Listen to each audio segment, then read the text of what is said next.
Praise the lord. ఈరోజు దేవుని వాక్యము, ఆయనకు ఇమ్మానుయేలును పేరు పెట్టుదురు. మత్తయి సువార్త 1వ అధ్యాయము 22వ వచనము. ప్రజలారా, దేవుడు తన ప్రవక్త ద్వారా పలికిన ప్రవచనము అనగా, ఇదిగో కన్యక గర్భవతి అయి కుమారుని కన్నును, ఆయనకు ఇమ్మానుయేలును పేరు పెట్టుదురు అన్న ప్రవచనము నెరవేరునట్లు ఇదంతయు జరిగెను. అనగా, ప్రభువు కన్యక అయిన మరియమ్మ గర్భమును జన్మించి లోకమునకు రక్షణ తెచ్చెను. అయితే ఇమ్మానుయేలును పేరుకు దేవుడు మనకి తోడు అని అర్థము. అవును, దేవుడు మనకి ఎల్లప్పుడూ తోడుగా ఉండును. ఈ క్రొత్త నిబంధన కాలంలో మాత్రమే కాక, పాత నిబంధన కాలంలో దేవుడైన యెహోవా ఎన్నో మార్లు నేను మీకు తోడయుండెదను, నేను మీ దేవుడును అని వారితో చెప్పెను, వాగ్దానము చేసెను. అనగా ప్రజలారా, దేవుడు ఆనాడు ఈనాడు ఏనాడైనా మనకు తోడుగా ఉండును. ఆయన మనకి తోడుగా ఉంటే మనకి ఈ లోకంలో ఏ భయము ఉండదు, దిగులు ఉండదు. ఆయన మనతో ఉండగా మనకి ఇంకేమి కావలెను? ప్రజలారా, అనేక సార్లు జీవితంలో మనకి ఏదో వెలితి, ఏదో లోటు, ఏదో ఒంటరితనముగా అనిపించును. నేను ఒంటరివాడను, నేను తృణీకరింపబడిన వాడను, నాలో ఏమీ లేదు, నాకంటూ ఈ లోకంలో ఏమీ లేవు, నా దుఃఖము చూచి నన్ను ఓదార్చువారు లేరు, నా సంతోషంలో నాతో కూడా నా సంతోషమును పంచుకునివారు లేరు, నా ఓటమిలో నన్ను ఆదరించువారు లేరు, నా విజయంలో నన్ను అభినందించేవారు లేరు, నన్ను గుర్తించేవారు లేరు, నాకు యోగ్యత లేదు, గురి లేదు, గమ్యం లేదు అని అనేక మంది భయపడుతూ బాధపడుతూ ఉంటారు. మరి కొన్ని సందర్భములలో ముందుకు అడుగు వేయుటకు ధైర్యము చాలదు. పోరాటాలలో, శ్రమల్లో ఎలాగున బయటపడవలనో తెలియదు. ఆపదలు, సమస్యలు కలిగినప్పుడు వాటి నుండి ఎలాగున బయటపడవలనో తెలియదు.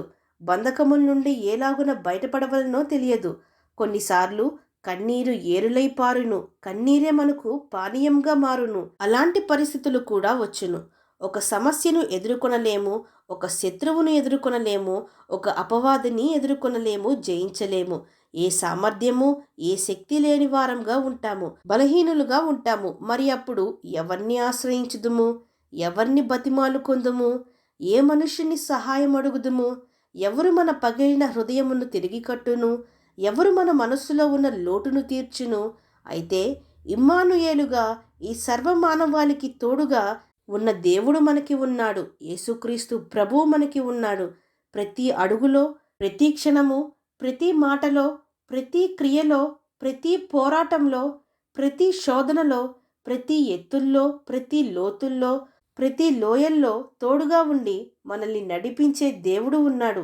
చెప్పనాశక్యము కాని వరము అనగా యేసుక్రీస్తు ప్రభువును ఒక గొప్ప బహుమతిగా వరంగా ఇచ్చిన దేవునికి లెక్కించలేని స్తుతులు, స్తోత్రములు. మరచిపోకుడి, దేవుడు మనకి తోడుగా ఉన్నాడు. ఆయన మన పక్షమున ఉండగా మనకి విరోధులెవ్వరు? ఆయన మన సంతోషంలో మనతో పాటు సంతోషించును, మన దుఃఖంలో మనతో పాటు దుఃఖించును.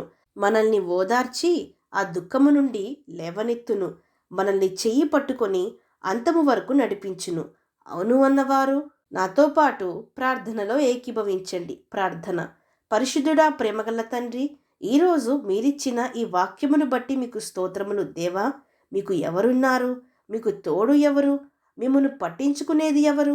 మీ జీవితంలో కార్యములు ఎలాగు జరుగును అని లోకము ప్రశ్నిస్తుండగా, హేళన చేస్తుండగా, దేవా, సర్వలోకనాథుడైన ప్రభువు, సర్వలోక రక్షకుడైన ప్రభువు, మా ప్రియ తండ్రి అయిన ప్రభువు మాకు మా జీవితాలకు తోడుగా ఉండగా, సర్వాధికారము గల దేవుడు మా పక్షమున ఉండగా, మేము చింతింపవలసిన అవసరము లేదు, భయపడవలసిన అవసరం లేదని విశ్వసించి మీ చేతిని పట్టుకుని మిమ్మును ఎల్లప్పుడూ హత్తుకొని ఉండుటకు మా ప్రతి ఒక్కరికి నీ సహాయము దయచేయమని ప్రార్థిస్తూ, మాకు ఎల్లప్పుడూ తోడుగా ఉండమని వేడుకుంటూ, సమస్త మహిమాగంతులు మీకే చెల్లిస్తూ, ప్రభువైన యేసుక్రీస్తు నామం పేరట అడిగి వేడుకొనుచున్నాం పరమ తండ్రి.